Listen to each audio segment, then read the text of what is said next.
primer tema, bueno, el caso Medusa, que ha abierto una caja de Pandora acá en nuestro país.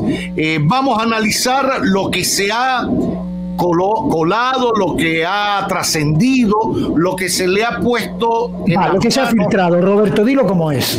Es que no creo que sea filtrado, en otras buenas palabras, lo que le han entregado a dos medios para que divulguen, que esencialmente versa sobre un interrogatorio a uno de los ingenieros que estaba siendo investigado, y que forma parte del expediente que fue depositado el pasado sábado en la madrugada en la Fiscalía del Distrito Nacional. Hablamos un poco en torno a esto, que reitero, no ha trascendido el expediente completo. Ha trascendido, Francisco, te ha llegado el expediente. ¿Qué referencia tienes de él? Si es la que conocemos hasta ahora de este interrogatorio, los nombres que algún medio ha publicado, etcétera. Bueno, nosotros estamos viendo, como tú bien comentaste, información de prácticamente dos medios y luego que se replica. Claro. Entonces, no tenemos, entre comillas, las pruebas de dónde sale esa información. Por un lado, yo diría que se filtró la carátula del expediente donde dice quiénes son los imputados, porque incluso hemos visto una lista de imputados, personas físicas y personas morales, sin necesariamente entender en calidad de qué están. Yo le comentaba, por ejemplo, a unos amigos que pudiera ser que leyeron mal y ahí hay un testigo no imputado, porque al final uno no sabe, porque estamos partiendo de lo que se ha replicado en la prensa. Ahora, lo que sí se filtró, que lo vimos en el fin de semana en unos programas de investigación, fue aparentemente un interrogatorio a una de las personas que colaboró con el Ministerio Público. Una de esas personas, que no tampoco conocemos vamos a decir, el entorno de cómo se dio esa declaración de él, no sabemos si era imputado, si lo es, si iba a hacer y se sacó, o sea, no sabemos esa dinámica extraprocesal. Dio al traste con serias, entre comillas, denuncias de irregularidades que tenían que ver, entre otras cosas, con lo que se puede decir de manera genérica como soborno, lo que se puede también conocer como esa maniobra fraudulenta de arreglar las licitaciones previo a que las mismas se hayan publicado, se hayan hecho públicas, y obviamente el uso, entre comillas, del dinero, porque también él hablaba en el interrogatorio que vimos en la prensa, él hablaba de cómo él también a su vez fungía como supervisor de algunas obras para la institución y para el ex incumbente. Entonces, partiendo de la ignorancia documental que todos nosotros tenemos, porque hasta ahora no se ha filtrado la acusación, que dicen tiene más de 6,000 páginas, la acusación, y más de 12,000 páginas si sumamos las páginas de las pruebas. Nosotros estamos ante un caso que yo creo que hasta por el volumen del expediente todavía hoy deben estar escaneando páginas, porque no tienen los recursos que deberían los tribunales en nuestro país. Es un tema ya de presupuesto que hace falta aumentar, y al final del día tampoco son máquinas nuevas. Entonces, si yo, por ejemplo, en mi oficina, que tengo una máquina buena, me pongo a escanear un documento de 12,000 páginas, es probable que yo dure una semana para escanearlo y que salga bien.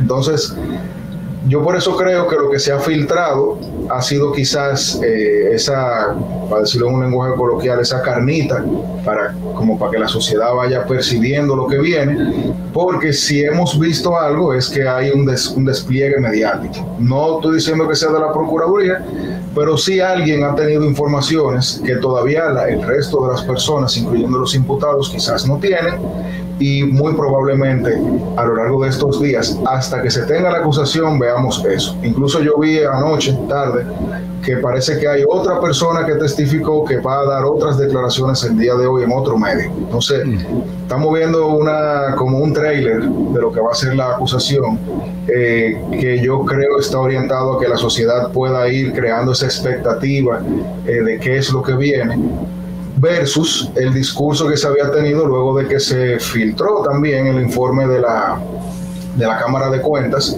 de donde algunos abogados de la defensa deducían una victoria, por así llamarlo, y desde donde otros abogados acusadores, Ministerio Público o la barra de los abogados representantes del Estado, veían vamos a decir que veían la otra cara de la mujer. Entonces, digamos que hasta ahí es que estamos. No tenemos la acusación, no sabemos ni por dónde anda, nadie la tiene. Cuando digo nadie me refiero íntegramente. Sí se han filtrado partes que han sido suficientes para crear una comidilla de 4 días. Así es. Para explicarle un poquito a la gente, una vez se deposita esta acusación, que fue el sábado, hay que decir que el Ministerio Público tenía hasta el jueves, usted me rectifica, a las 12 de la medianoche para depositar esta acusación. Explicarle a la gente por qué tenía hasta el jueves o la madrugada del miércoles para jueves o de jueves para viernes, y qué hizo que el Ministerio Público adelantara el depósito de esta acusación, siendo tan complicada. Estamos hablando de 12.000 páginas, cerca de 6.000 páginas con todas las pruebas. En tu opinión, ¿por qué adelantarse a la madrugada del sábado, que incluso no había nadie que recibiera eso, porque la fiscal no acostumbra a ir el domingo ni estar allí? Llamó, pónganla bajo llave. 2 periodistas sí estaban, y estaba cayendo un torrencial aguacero, y fueron testigos de que había ido el Ministerio Público a entregarlo. ¿Por qué el sábado y no esperar al jueves hasta el último momento, en tu opinión? Yo creo que eso fue para eliminar la discusión de cuál era el fin del plazo. Me explico. Cuando la diligencia procesal se hace el último día del plazo, siempre hay espacio para discutir si ese era el último día del plazo, porque en el derecho uno tiene siempre las maniobras técnicas de cómo robarte o agregar un día. Entonces, yo creo que ellos hicieron una labor de saneamiento y dijeron, miren, para no tener esa discusión, ni siquiera tenerla, vamos a depositarlo, en este caso el sábado, al final del sábado. Y la razón de eso fue, me parece a mí, la de evitar la discusión que sabemos que va a venir incluso en ese depósito, de si se violó o no se violó algún plazo. No creo que sea más nada que eso.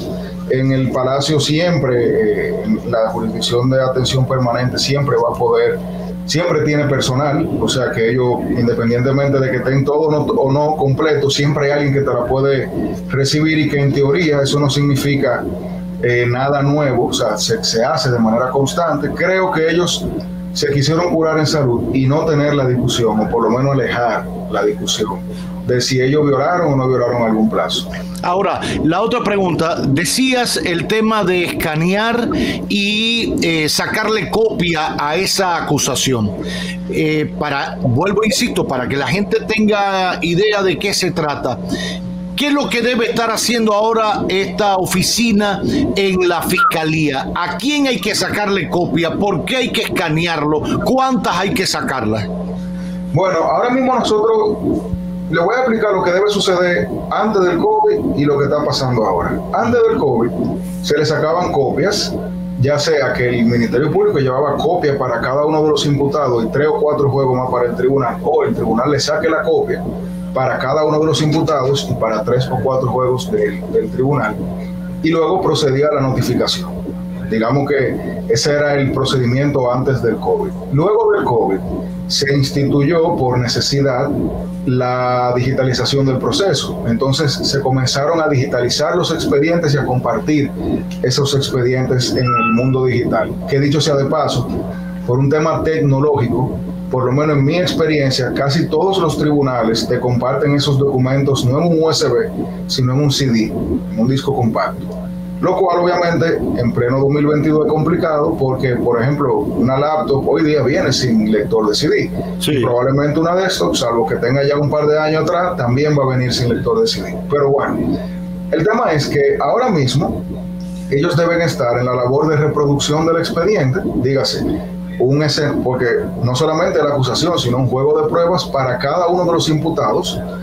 Para las partes que no son imputados, por ejemplo, si hay 2 instituciones del sector civil, por ponerlo de manera genérica, que han participado, a ellos también se les tiene que notificar.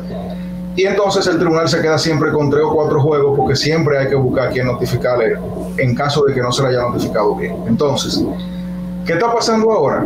Que he visto muchos abogados que están en esos casos de crustáceos, como decía Pinky, que se están quejando de que las pruebas, en lugar de darle sus cajas de documentos, se la están llevando en un USB o en un CD, lo que dificulta de una forma absurda el estudio del expediente. Y se lo digo yo, que en una escala mucho menor he tenido que recibir en estos meses pruebas de ese tipo, o sea, en disco compacto o en CD-ROM, perdón, o en USB, y he tenido muchísimos problemas incluso para leer algunas de ellas. Entonces tengo que ir al tribunal, decirle, miren, este CD está rayado, tiene problemas, después de la prueba 70 no se lee, y eso entorpece mucho el proceso como tal. Entonces, en un caso como este, donde yo les avanzo que los abogados, la comunidad jurídica está preocupada porque entiende que no hay capacidad física material de en una sala de audiencia conocer este expediente,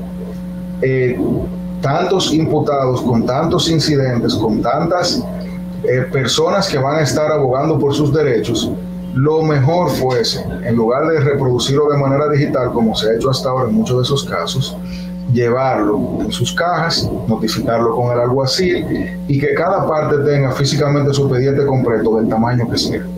Entonces, digamos que esa es la labor que se tiene que estar haciendo ahora, la de Pero eso se lo tiene que hacer la fiscalía, esa copia a cada uno de los imputados y sus abogados. Siempre hay una discusión, porque nuestra codificación sugiere que el tribunal es el encargado de las notificaciones. Hay un departamento de notificación, no en todos lados, pero aquí en el distrito lo tenemos, que es súper eficiente.